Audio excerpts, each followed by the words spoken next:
menutup teman-teman. Nah, kenapa Gnabry menutup ke belakang? Karena untuk menghindari 3 lawan 1 ataupun 2 lawan 1 guys. Nah, di sini 2 lawan 2 guys. 1 2 3 4 5 4 gelandang 1 2 3 4. Nah, di sini ada celah ya. Kurang kompak sedikit permainan. Lengah lah lebih tepat teman-teman.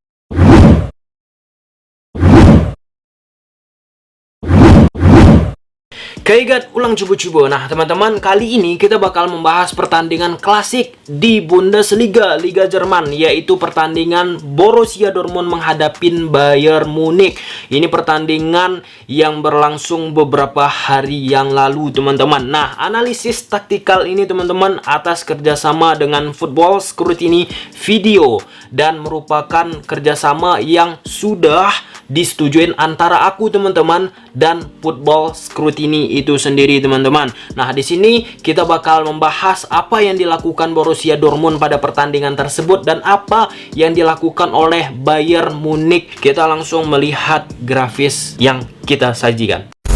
Borussia Dortmund menggunakan permainan 3 back. Nah, jadi kalau melihat permainan Borussia Dortmund, kita harus melihat dengan 5 sisi, teman-teman. 5 sisi apa? Nah, yang pertama ada wide area, area jauh, area melebar. Kemudian half space, yaitu sisi setengah lapangan. Dan selanjutnya ada center, sisi pusat, tengah, kemudian ada half space, setengah lapangan kembali, dan wide area, area jauh. Udah jelas sampai situ, teman-teman ya. Nah, di sini hampir sama juga apa yang dilakukan oleh Atalanta, formasi yang dilakukan ataupun strategi yang dilakukan oleh Borussia Dortmund, teman-teman, dengan menggunakan 5 tahapan yang aku sampaikan tadi. Kita lanjut, guys.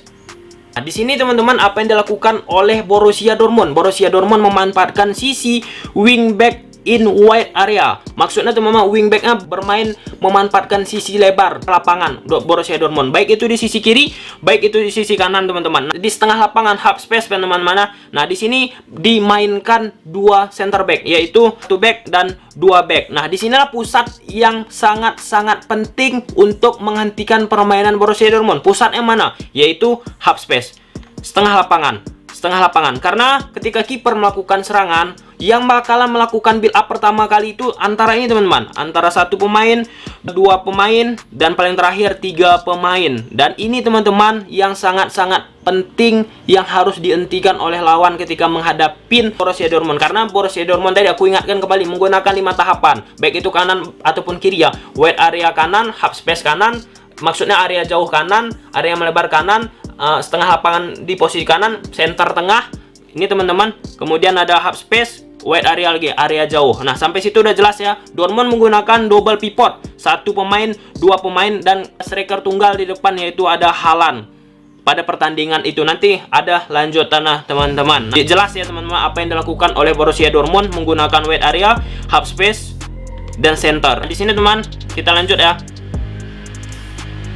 Di sini, teman-teman, formasi starting 11 yang digunakan oleh Dortmund menggunakan formasi 3-4-3 atau berubah, teman-teman, jadi 5-4-1. Nah, kuncinya di sisi sini, teman-teman, sisi kiri permainan dan sisi kanan permainan Dortmund itu sendiri. Nah, di sini dia kadang maju ke depan, teman-teman, membantu penyerangan, dan ketika tim lawan menyerang, pemain kiri ini bakal mundur ke belakang, pemain kanan ini bakalan mundur ke belakang untuk menjaga pertahanan dan otomatis menjadi 5 back. Kita lanjut, guys. Nah, di sini, teman-teman, formasi dengan 5 back ketika tim lawan melakukan serangan. Pemain gelandang kiri, gelandang kanan, ataupun wing kiri, wing kanan ketika menggunakan formasi 3-4-3 berubah menjadi gelandang kiri, gelandang kanan, dan wing kiri, wing kanan berubah menjadi back kiri dan back kanan menjadi 5-4-1. Dan di posisi depan hanya seorang Haaland sendiri, teman-teman. Dan di sini dituntut transisi dari bertahan ke menyerang, menyerang ke bertahan itu Dortmund harus sempurna, perfecto. Kita lanjut ya. Nah, di sini, teman-teman, ketika attack yang dilakukan oleh Borussia Dortmund. Nah, wingback kiri tadi, teman-teman, wingback kanan tadi, teman, melebar menggunakan wide area, lebar lapangan, dan dia bakal masuk ke dalam, teman-teman, wingback Borussia Dortmund. Dan pemain gelandang kanan, gelandang kiri, teman-teman, lebih dekat ke posisi Haaland itu sendiri, teman-teman. Tetap menggunakan 2 double pivot, Delaney sama Dahoud, untuk menjaga lini tengah agar nggak bermain dari sisi tengah ya, permainan Bayern Munich itu sendiri, dan biar nggak langsung berhadapan dengan fisik Hummels, dan Akanji. Kalau salah ucap aku bahasa pemainnya jangan cari-cari salah, yang penting secara substansi kita bisa bahas bersama-sama. Kita lanjut. Kemudian kita lihat Bayern Munich, guys. Nah, Bayern Munich menggunakan formasi 4-2-3-1. Nah, 4-2-3-1 ini teman-teman berubah menjadi 4-4-2 ketika tim lawan melakukan serangan. Nah, kemudian teman-teman berubah formasi mereka kembali teman-teman ketika Bayern Munich melakukan serangan. Nah, di sini Lewandowski striker tunggal, kemudian Koeman bakal melebar memanfaatkan sisi sebelah kiri, dan di sini ada Gnabry agak lebih ke dalam dan posisi Davies maju teman-teman. Untuk apa? Untuk bermain dari sisi kiri ya, biar ada tekanan serangan-serangan dilakukan oleh Bayern Munich. Nah, Gnabry kenapa berada di posisi ini? Untuk menahan pergerakan dari wingback kanan. Nanti ada grafis yang bisa aku sajikan ke kalian. Kita lihat, guys. Nah, seperti ini teman-teman Bayern Munich ya. Kenapa membuat Dortmund kesusahan sekali pada pertandingan pada saat itu? Karena apa? Bayern Munich langsung melakukan pressing teman-teman dari lini belakang. Nah, pressing bagaimana? Nah, di sini contohnya. Papat, Brain, ini Dortmund teman-teman, Goretzka. Nah, langsung menutup teman-teman pergerakan dari pemain Dortmund itu sendiri. Jadi nggak ada space, ruang-ruang kosong. Kemudian Haaland teman-teman langsung ditutup oleh 4 pemain, Goretzka, Boateng, Kimmich, Alaba. Jadi sirkulasi yang didapat oleh Haaland sering terputus. Dan ya banyak komentar-komentar yang menyatakan Haaland ya pada pertandingan itu klop ya. Kemudian selanjutnya teman-teman Hazard 3 lawan 1 teman-teman. Ada Kimmich, Alaba, Davies menutup pergerakan dari Hazard. Langsung pressing. Kemudian dari sisi tengah teman-teman, double pivot dari Borussia Dortmund. Delaney sama Dahoud ditutup oleh Müller, ataupun ketika bola berada di Dahoud, Müller bisa menekan Dahoud itu sendiri teman-teman. Jadi terpressing. Lewandowski menutup pergerakan Hummels yang sebagai center ketika melakukan build up serangan dari posisi aman langsung ditutup. Nah, mau nggak mau apa yang dilakukan? Lakukan umpan dari posisi kanan, tetapi depressing juga teman-teman. Depressing oleh siapa? Gnabry mempressing pemain sebelah kanan Dortmund teman-teman tetap memanfaatkan permainan dari setengah lapangan. Setengah lapangan apa? Melakukan build up serangan dari posisi setengah lapangan ini kan ada garis ini kan, garis. Nah, dari sinilah selalu sering Dortmund membuild up serangan, Nah, seperti itulah yang dilakukan terus menerus dilakukan oleh Dortmund, dan itu bisa diantisipasi. Nah, di sini juga apa yang dilakukan oleh Bayern Munich teman-teman, melakukan high defensive line sampai ke garis tengah lapangan teman-teman. Lihat nih. Sampai ke garis tengah lapangan sehingga membuat kesusahan pemain-pemain Dortmund itu sendiri. Kita lanjut, guys. Nah, di sini teman-teman ketika melakukan serangan ya, build up serangan dari posisi penjaga gawang memberikan umpan ke pemain Dortmund. Kita lihat dari situ yang selalu dimulai oleh Dortmund teman-teman. Nah, ini contohnya grafisnya teman-teman, dari posisi penjaga gawang ke posisi back kanan daripada Dortmund itu sendiri, Piszczek ya. Nah, kemudian langsung di pressure oleh Munich teman-teman, yaitu Gnabry langsung mempressure pergerakan dari Piszczek ataupun menutup ruang agar tidak diberi umpan kepada Hamiki. Kemudian Lewandowski menutup pergerakan Hummels. Kemudian Müller menutup pergerakan Delaney ataupun menutup pergerakan Akanji. Itu yang membuat pergerakan Dortmund kesusahan, guys. Kita lanjut. Pressing terus. Nah, di sini teman-teman udah ada pemain dari Dortmund teman-teman, Dahoud double pivot tadi udah di cover oleh Goretzka pemain Dortmund, dan Koeman teman-teman 2 langsung mengcover, dan bahkan 3 Kimmich langsung menutup pergerakan Delaney selanjutnya jikalau Delaney memegang bola. Kita lanjut. Nah, seperti ini teman-teman grafis yang tadi. Nah, Gnabry mempressing pergerakan pemain Dortmund. Nah, jadi Hamiki ada space kosong teman-teman yang dia dapat. Nah, kemudian ketika Delaney ingin menjemput bola langsung di-pressure oleh pergerakan Müller ataupun Kimmich. Nah, dan di sini teman-teman Dahoud mundur ke belakang menutup sisi kosong ini. Kemudian pemain sebelah kiri dari Dortmund teman-teman masuk ke tengah secara perlahan-lahan ke sisi kosong ya. Cara menuju ke sisi sini apa teman-teman? Bagaimana? Caranya harus melakukan direct play ataupun umpan tinggi teman-teman. Harus mempunyai passing yang baik ya. Nah, kemudian teman-teman perpindahan ya. Yap. Nah, yang tadi teman-teman pemain dari Dortmund tadi yang berada di sisi sini masuk ke sisi sini teman-teman. Nah, udah ada space yang kosong di antara sini teman-teman kan. Udah ada space yang kosong, dan inilah yang dimanfaatkan oleh Dortmund ketika melakukan serangan. Hamiki masuk ke dalam, Brand masuk ke sisi kanan permainan, Hazard lebih ke dalam lagi teman-teman. Nah, jadi di sini ada 3 lawan 2 teman-teman. Dan di sini ketika 3 lawan 2, Alaba, Davies menghadapi Hamiki, Brand ataupun Hazard, itu sangat menguntungkan bagi Dortmund. Kita lanjut. Nah, seperti ini contoh teman-teman.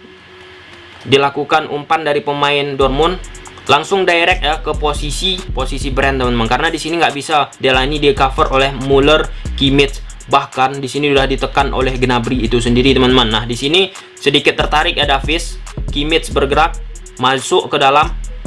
Nah, di sisi Kimmich ada sisi kosong yang bisa dimanfaatkan oleh pemain sebelah kiri Dortmund, Brand yang masuk ke sisi tengah yang melebar secara perlahan-lahan ke sisi kanan. Kita lanjut. Ini dia teman-teman, Brand yang menerima bola yang aku sampaikan tadi teman-teman, memanfaatkan sisi kosong tadi yang kemudian tetap ya dilakukan pressure oleh Goretzka. Kemudian Brand ini teman-teman bakalan bergerak ke posisi sebelah kanan. Yang tadi dia berada di sisi kiri, dia bakalan bergerak gerak ke kanan.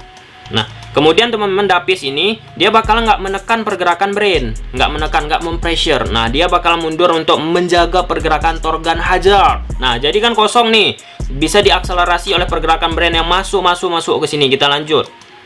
Nah, di sini dia teman-teman, ketika Brand udah masuk, ini Brand tadi teman-teman, kemudian Davies mundur menutup pergerakan Thorgan Hazard. Nah, jadi di sini timbul lah permainan 3 lawan 1. Nah, ini menguntungkan sekali. Kenapa teman-teman menguntungkan? Karena ketika Brand memberikan umpan ke sisi Hamiki, Davies bakalan tertarik ke posisi Hamiki. Jelas sampai situ dah. Nah, ketika Davies tertarik ke posisi Hamiki, Hazard kosong sendiri. Dan itulah dimanfaatkan oleh Dortmund. Lebar lapangan, kita lihat. Nah, ini dia guys. Davies mempressure pergerakan Hamiki. 3 lawan 1 dan Thorgan Hazard tanpa kawalan mencari ke ruang kosong guys. Jelas ya. Cukup jelas. Seperti ini skema yang dilakukan Dortmund pada pertandingan kemarin guys. Sering dilakukan. Nah, terus bagaimana cara Bayern Munich menghentikan itu semua? Kita lihat.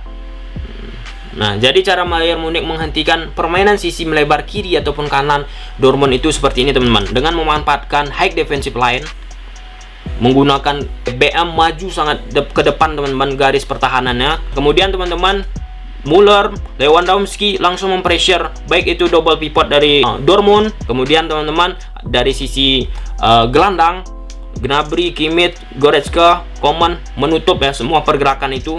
Bisa menutup pergerakan Dahoud, bisa menutup pergerakan Delaney, Hazard ditutup, Brand ditutup. Kita lanjut.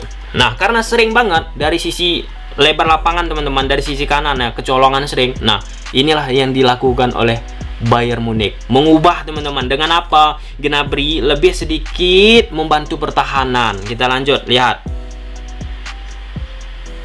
Nah, bola diumpan ke sisi sini teman-teman, ke Dahoud. Nah, kemudian Dahoud bakal melempar ke posisi Hamiki karena kosong tadinya kan. Nah, disinilah Gnabry mundur teman-teman, lebih defense, menutup teman-teman. Nah, kenapa Gnabry menutup ke belakang? Karena untuk menghindari 3 lawan 1 ataupun 2 lawan 1 guys. Nah, di sini 2 lawan 2 guys, Hazard sama Hamiki. Jadi nggak ada space ataupun Davies lebih nggak terpancing ke pergerakan Hamiki agar rongga jarak ini teman-teman tidak banyak dan tertutupin. Nah, jadi Dortmund juga teman-teman, karena Munich melakukan hal seperti ini, Dortmund juga memutar otak. Bagaimana sih caranya lagi? Ada caranya guys, kita lihat. Kemudian Hamiki bakal memberikan umpan balik ke Delaney. Delaney turun teman-teman. Kita lihat ke sisi kanan. Nah, tertarik kan teman-teman, Kimmich, Goretzka. Nah, jadi sisi sini kosong lagi kan. Permainan lebar lapangan, ingat aja teman-teman. Nah, kemudian Guerreiro melebar. Nah, melebar. Dan di sini teman-teman muncul 2 lawan 1 Brand sama Guerreiro menghadapi Papat. Kemudian Delaney harus mengumpan ke posisi Guerreiro teman-teman. Sekali lagi aku bilang harus mempunyai passing yang baik banget. Nah, kemudian teman-teman diumpan ke posisi Guerreiro maju ke dalam. Nah, disinilah keuntungan ya ketika kita menghadapi tim melakukan high defensive line, Papat, Boateng, Alaba, Davies. Nah, di sini dilakukan dan Guerreiro melakukan overlap.